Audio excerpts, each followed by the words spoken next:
Greetings, I'm Dr. Hoinshik. Over the course of next several lectures, I'm going to talk about guided surgery. In this first lecture, I'm going to talk about who the guided surgery is for.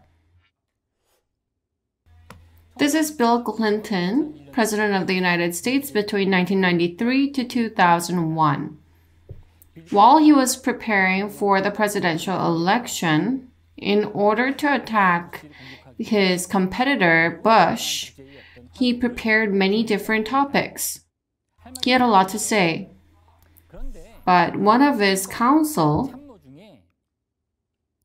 James Carville, said, if you say three things, you don't say anything. He told Bill Clinton to focus on one topic. As a result, Bill Clinton came up with this famous saying, "It's the economy, stupid." He focused on one topic. I would like to focus on one topic as well. There are many problems associated with implant. Implant position is what I want to address in today's lecture. Implant, long-term prognosis and complications.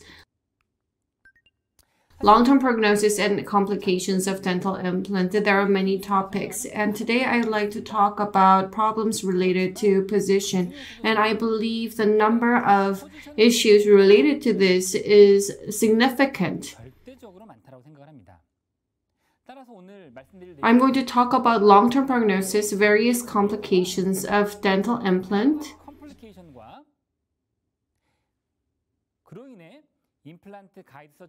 how these can be addressed with guided surgery. Ideal position of implant. You need to consider horizontal and vertical position. Horizontal position means mesiodistal and buccolingual position. By vertical position, you need to consider the implant placement depths. I would like to talk about four things. First, problems related to implant placement position. First, it is buccolingual issue. Second, mesiodistal. Third, implant placement depths. I'm going to also talk about who the guided surgery is for, and after that, I'm going to conclude my lecture. First, complications related to undesirable horizontal implant position.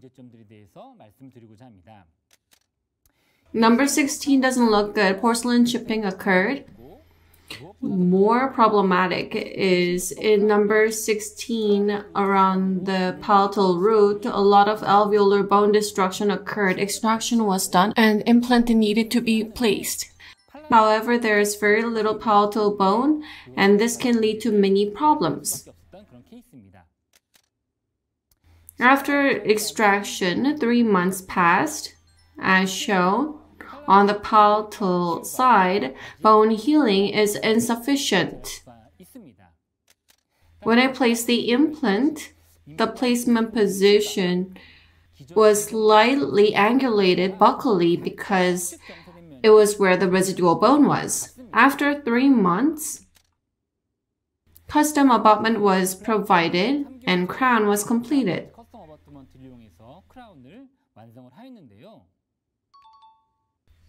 16 months after loading, first screw loosening occurred. Screw loosening occurred approximately 1 year and 4 months later, and this is quite rare. Early screw loosening occurred. Filling in the SCRP hole was removed, and using torque wrench, I tightened the crown once again. However, 3 months later, second screw loosening occurred. This is extremely rare. I removed the filling once again. Although I tightened once again with the torque wrench, the mobility in the implant did not decrease. Then what could be the problem? Perhaps it is because when I retightened using torque wrench, the crown moved like this and the osseointegration of the implant failed. Although I tightened the crown repeatedly, the crown moved. In other words, rather than failure of osseointegration, you can assume that implant fracture occurred. I removed the crown. On the lingual side of the implant, you can see that there is a crack. I opened the flap immediately and removed the fractured component of the implant. And as shown, implant was removed, implant, screw, and crown were all removed. Why did mechanical failure occur in this area? I think this is the cause. Implant's access hole is slightly buccal. In other words, implant body has been placed buccally or it is slightly angulated buccally. If you look over here, the functional cusp of implant crown is palatal cusp. And you can see that the implant access hole and palatal cusp is very far apart.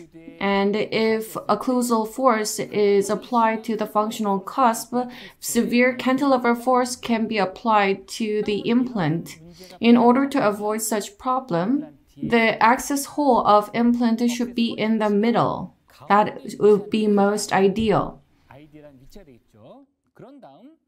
Then occlusal force will be focused on central fossa instead of functional cusp. Mechanical failure can be avoided if occlusal force is concentrated on the functional cusp of the antagonist and center of SCRP hole of the implant crown, or the central fossa. Therefore, implant placement position is very important. If guide had been used for implant placement, it would have been placed more closer to central fossa.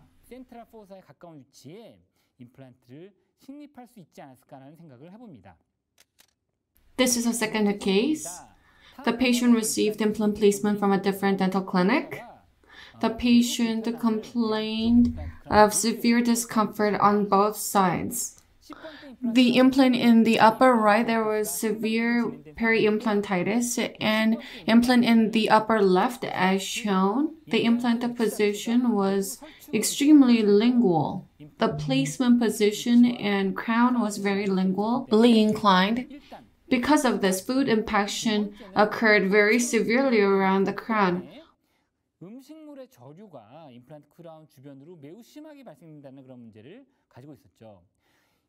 What caused this problem? The alveolar width of the patient, it was rather sufficient. Considering the antagonist form, you need to make a crown like this. And considering the position of the crown, implant should have been placed like this, slightly more buccal. However, it has been placed more lingually. Because implant was placed lingually, unsatisfactory implant crown came to be.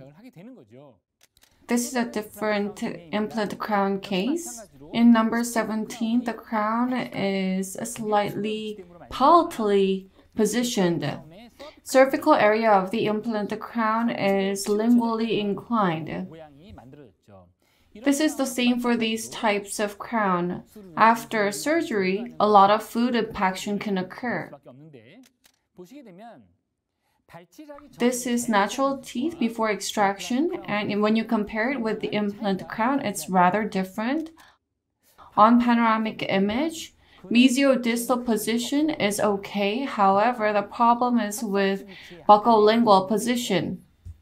Number 14 and 15, the crown axis is well aligned with the functional cusp of antagonist crown. However, number 17, the central axis of the implant is towards functional cusp rather than central fossa, and implant crown shape is towards the functional cusp rather than central fossa. Why did this kind of problem occur? I think because the handpiece position, when we place posterior implant, it is tilted distally. You cannot gain proper sight and patient cannot open mouth very well. In those cases, it is very difficult to control buccolingual position and mesiodistal position. And this was the main problem here. Because ideal crown axis was not provided, such problems occur. This is a second topic. There are problems that are due to bad implant placement position. Let me give you an example. Looking at this case, clinically, the implant is placed in an appropriate position for top-down method. Mesiodistally, it is placed well. However, on the X-ray, the tip of the implant in number 46 is in contact with the root of mesial tooth, and therefore the patient experienced the sensitivity. The patient had to have endodontic treatment. In the end, the patient had to remove the implant and place the implant once again. Endodontic treatment was done. Fortunately, 2 years later, no periapical lesion occurred in the mesial tooth. Implant was placed in a new position and prosthesis was provided. In the case of lower first or second premolar or canine in the upper, the axis of the crown and the root can differ. In this case, when you place the implant, it can be in contact with the root of the mesial tooth in a lot of cases. If the mesial tooth is a crown, in a lot of cases, the axis of the crown and root differ. Therefore, when implant is placed, it frequently is in contact with the root of the mesial tooth. Such problems can occur. This is a different case. Number 25 and number 27 implants were placed. I didn't do it. It was done by a different dental clinic. If you take a look here, number 25 is not placed in number 25, but is in the middle of number 25 and 26. It has mesiodistal issue, and if you look at the clinical photo, there's an issue with the buccolingual position. It is very buccally inclined. As a result, peri-implant mucosal problem occurred. A couple of years later, a very severe peri-implantitis occurred and extreme alveolar bone destruction occurred.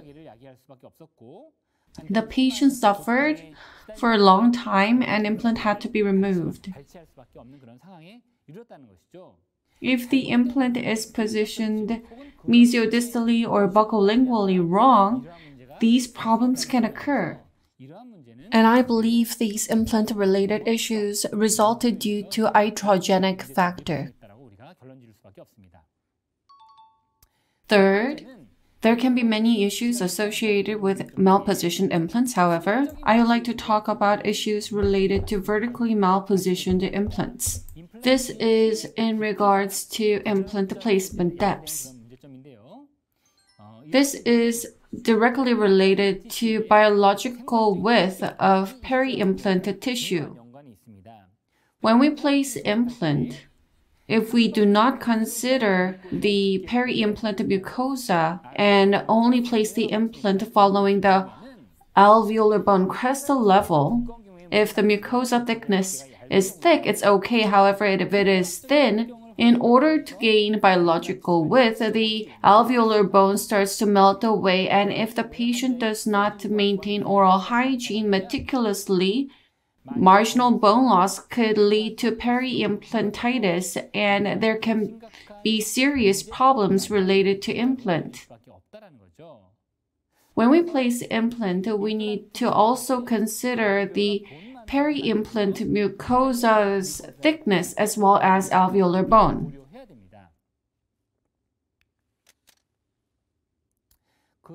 Due to these issues, a very bad impact was caused on implant prognosis. This patient, because of economic reasons, only wanted implants placed in the upper right and lower right. Periodontally, the patient was in very bad condition.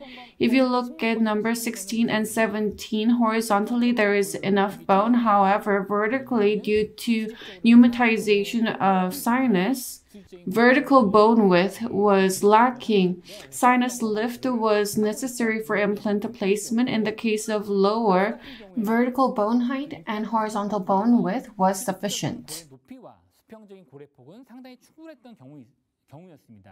However, the patient's peri-implant mucosa's thickness was extremely thin. However, it was not factored in appropriately, leading to major problems. After implant treatment, this is the X-ray image then. Abutment height is very short on the X-ray.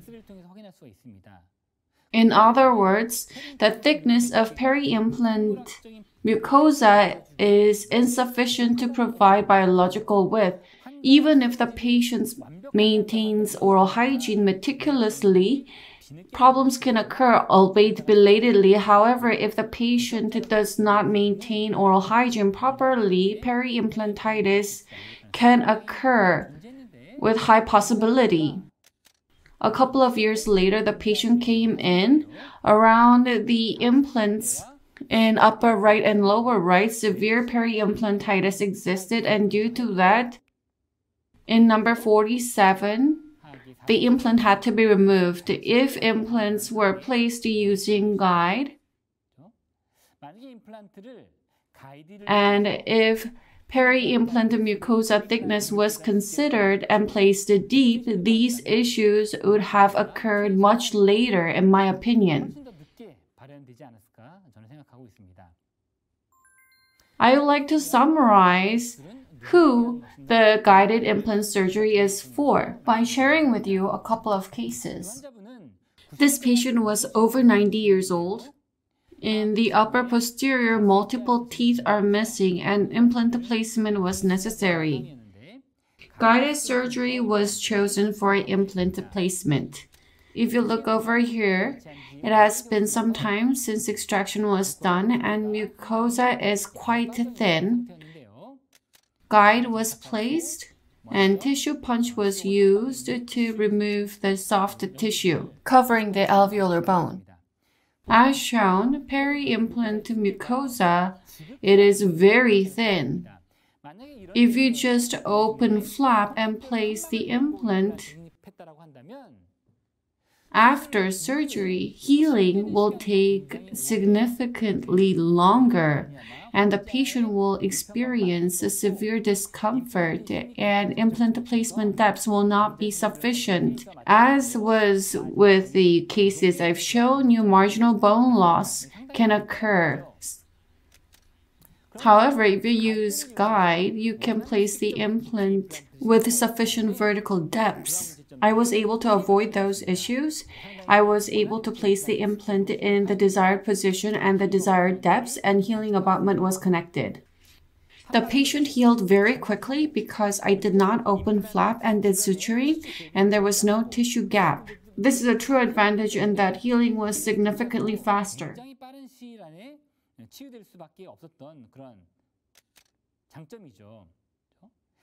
3 months later, healing abutment was removed, and if you look at the peri-implant mucosa, there is sufficient biological width, and you can provide prosthesis with ease.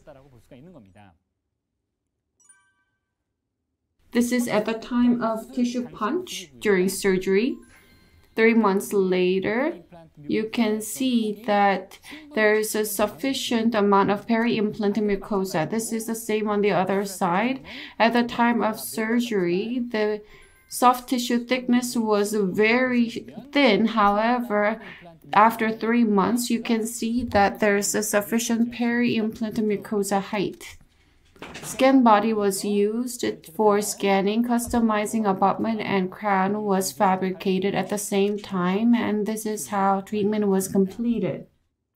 Guide was used to anticipate mesiodistal, buccolingual, and vertical height. And if you proceed surgery with this guide, you can provide ideal prosthesis because implant has been placed in an ideal position, and many problems can be avoided in the future.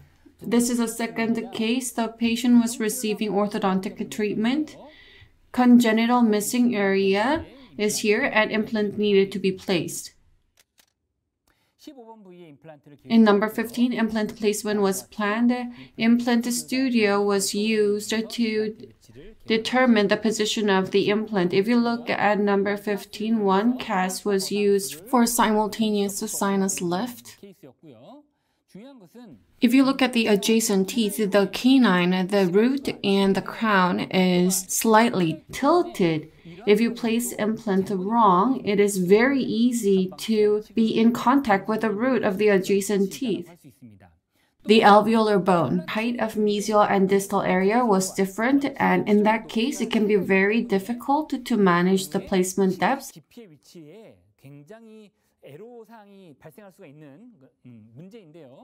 However, if you use a guide, appropriate placement depths can be managed.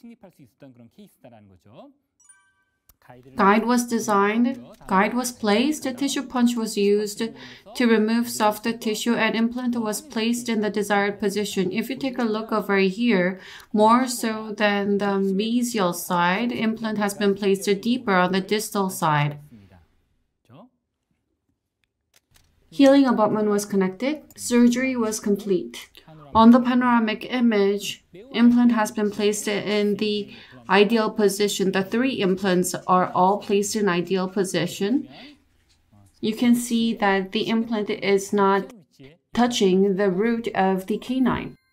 Custom abutment was connected, and crowns fabricated at the same time were connected, and treatment was complete. If you use guided surgery, you can place implants in ideal positions, ultimately provide ideal prosthesis to the patients. I would like to give you my conclusion. If you use guide, you can place the implant in the most ideal position. Because this was done based on top-down principle, you can provide ideal implant prosthesis to the patient. Because implant has been placed with ideal vertical position, sufficient biological width can be secured. Optimum peri-implant mucosa condition can be secured. Fourth, we can avoid many mechanical and biological complications that is associated with malpositioned implants. Finally, guided surgery is not just for beginners, but for professionals with many experiences as well. I believe this is absolutely necessary.